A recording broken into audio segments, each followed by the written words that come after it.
First and foremost, thank you very much to the members of the media for covering the filing of withdrawals and substitutions. Maraming salamat po. I know it was not a perfect implementation, pero naitawid naman natin. No? Papasalamat din ako sa kababaihan at kalalakihan ng aming Comelec security force na nagtulungan para maging mapayapa yung filing today. So, I think that's the good news. Marami namang good news. Alright. Okay na? Pinapos ko lang yung mga thank you kasi hindi mo ulit.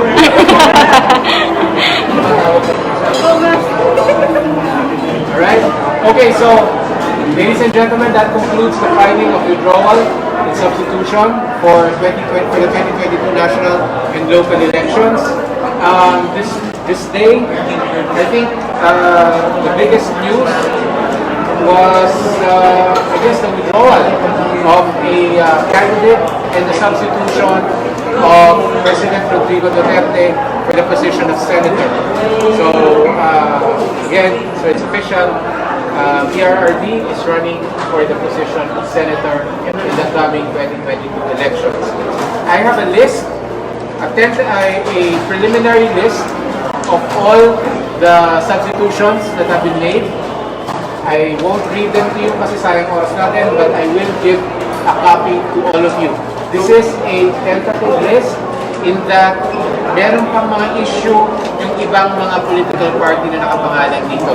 Right? So hindi pa natin mapafinalize itong political party affiliations. These are their affiliations as filed. Okay? As filed. So may proseso pang dadaanan dyan. The total number? For national positions, 19 substitutions. Alright, so you have a breakdown of Senator 19. You can check it out here. These are later. That's The duration of the substitution period. Sorry? Is that for the duration? For the duration until November 15. Right? Kasi we have the earliest ones here are De Castro Manuel. So, kasama yan all the way to So, 19, sir? 19? Hindi lang ito yung 10. 19? Yes, 19. For purposes of examining now for nuisance candidates, how many filers do we have in terms of president and then vice president since we started the procedure? We had 97 filers for president, and it looks like more than half of that might be removed as nuisance. More than half. Right? I don't have the exact number yet. I actually have a number of the cases of the filings that were not filed a noto proprio case of nuisance against, but that will have to be verified, so that will have to be for Monday. Alright? So, 97 aspirants for the position of president. I can tell you now more than half might be removed for being nuisance candidates. As early as when? I will, as early as when, yung nuisance, we'll have to find out, no? Because we're going through a evaluation process. Baka the earliest might be December. Okay? Go ahead. 7 yung existing list niya. Somebody super natin filed for... Kasama na super natin? Ito yung as filed from October 8. Okay? But hindi pa ito na-update for the movements recently. Okay? Sir, for confirmation lang, Yes. sinabi niyo na baka yung iba dyan may issue pa sa political party. That Yes. includes KDP. That includes KDP. Yes, that includes KDP. Yes. But on record, after today's deadline, candidates can still withdraw, but no more substitutions except... No, let me be clarified. Number one, after this date, pwede pa rin mag-withdraw. Withdrawal is a matter of right. You can withdraw at any time. The question is whether you can be replaced or substituted, right? So number two, after this point, you can only be substituted if the withdrawal is involuntary, which means death or disqualification. You cannot be substituted if you voluntarily withdrew. Alright? Number three, if you are involuntarily withdrawn, ibig sabihin, namatay ka o na-disqualify ka, pwede kang palitan ng isang taong kaapelido mo. No longer necessary to be your party mate, not even necessary to be your relative. basta apelido mo. Right? So that's the prevailing rule on substitution. Now that tapos na yung ating deadline for substitutions and withdrawals. Yes? If somebody, candidate Marcos gets disqualified, can he be replaced by any Marcos? He can be replaced by any person serving Marcos. But not his No, colleague. there is no right of succession among candidates. Okay? So, someone is running for president, someone is running for vice president under that person.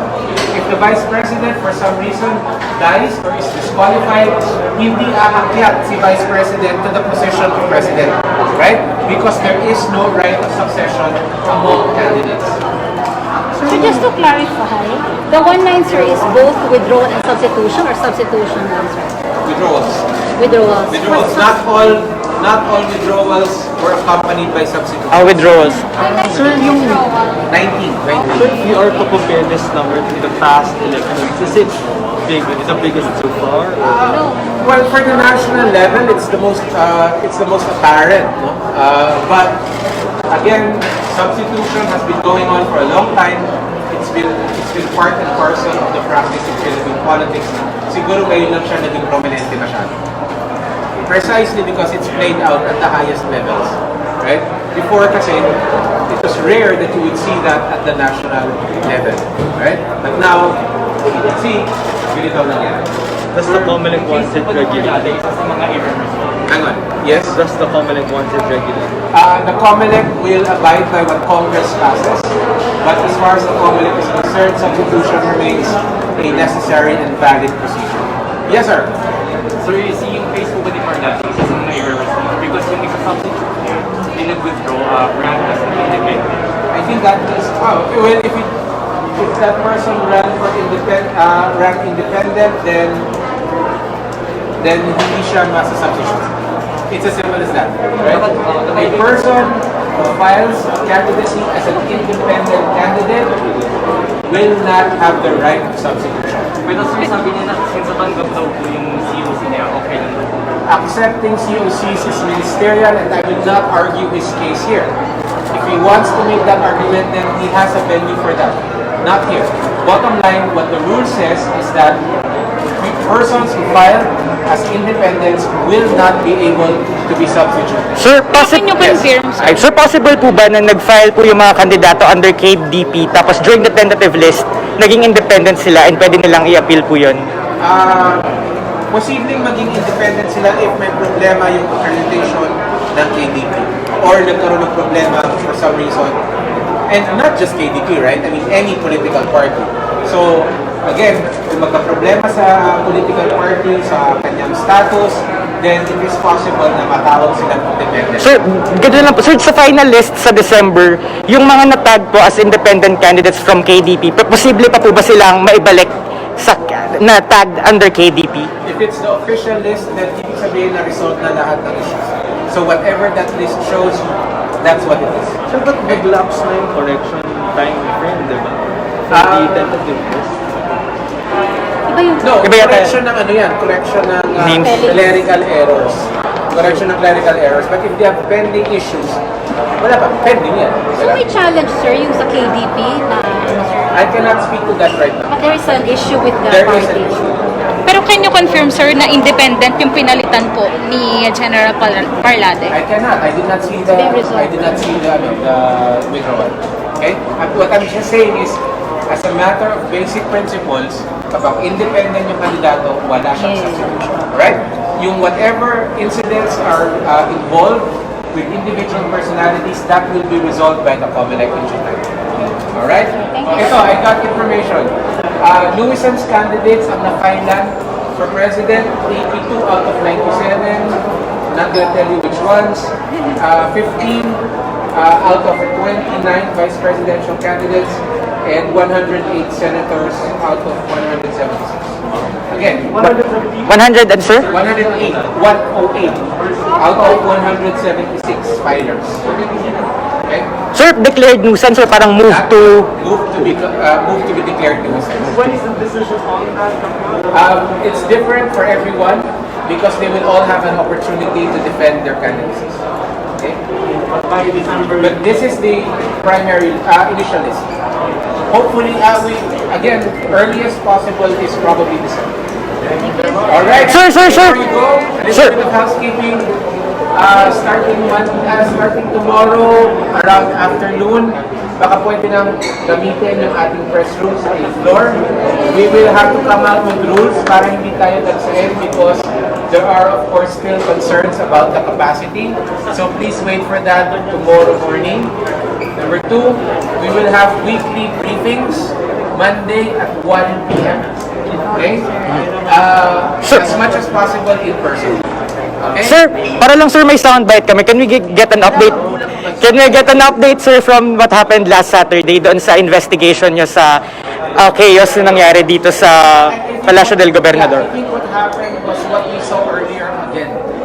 Someone came in to the PACC office, which is again an office under the Office of the President. Just like the PDG, Palacio del Gobernador is under the Office of the President. And from there, tumawid sila. Just as that other group was trying to do earlier. They went from there, tried to come in through here. That was an unexpected move. And as a result, nakapasok sila. Right? So that's what happened.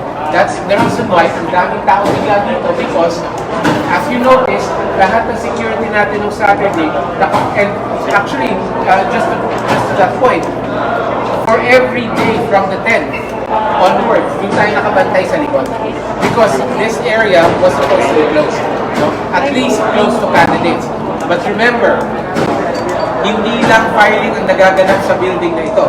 This is in fact an office building under the Office of the President. And so pag may pumasok with business, with other offices, talagang nakakapasok sila. And unfortunately, that is perhaps failing on our part na hindi natin sila na-control as they came in here. And because of that, the situation spiraled until what happened transpired. Okay? Alright. Thank you very much and see you soon.